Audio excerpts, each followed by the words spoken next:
Hi friends, welcome మన ఉమ్మడి వంటలు ఛానల్కి. ఈరోజు నేను చూపించబోయే రెసిపీ కాలీఫ్లవర్తో పకోడా. కాలీఫ్లవర్ను బాగా శుభ్రంగా కడిగి చిన్న చిన్న పీసెస్గా కట్ చేసి పెట్టుకున్నాను. నేను ఒక ఇద్దరికి సరిపోయేలా చేస్తున్నాను. ఈ పీసెస్ ఒక బౌల్లో వేసుకోవాలి. ఇందులోనే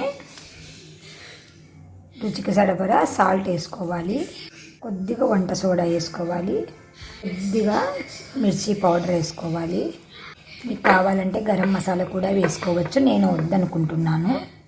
కొద్దిగా జీలకర్ర పొడి, కొంచెం క్రష్ చేసుకున్న వాము, కొద్దిగా పెప్పర్, ఒక 2 స్పూన్లు లేదా 3 స్పూన్లు శనగపిండి, 2 లేదా 3 స్పూన్లు అదే మన క్వాంటిటీకి తగినట్లుగా కార్న్ఫ్లోర్.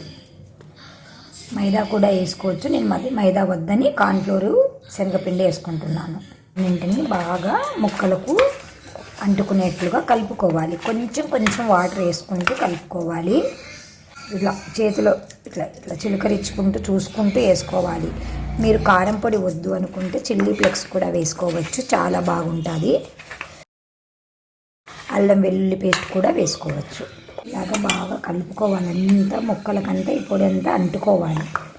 మనకు తక్కువ వస్తే వాటర్ వేసుకోవచ్చు, తక్కువ వస్తే పిండి కూడా వేసుకోవచ్చు. చూసుకొని జాగ్రత్తగా వేసుకోండి. నీళ్ళు ఎక్కువ వేసుకుంటే జోరైపోతుంది, రావు సరిగ్గా.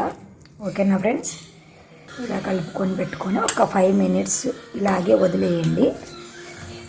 ఈ లోపల మనకు డీప్ ఫ్రైకి సరిపడా ఆయిల్ను మనం వేడి చేసుకొని పెట్టుకుందాం. బాండి పెట్టి ఆయిల్ వేసి పెట్టుకున్నాను. నిన్న అటుకులు వేయించానండి, అందుకు కొంచెం కొంచెం రవ్వలుగా ఉంది. మీరు ఏదో అని అనుకోవద్దండి. ఆయిల్ బాగా వేడెక్కింది.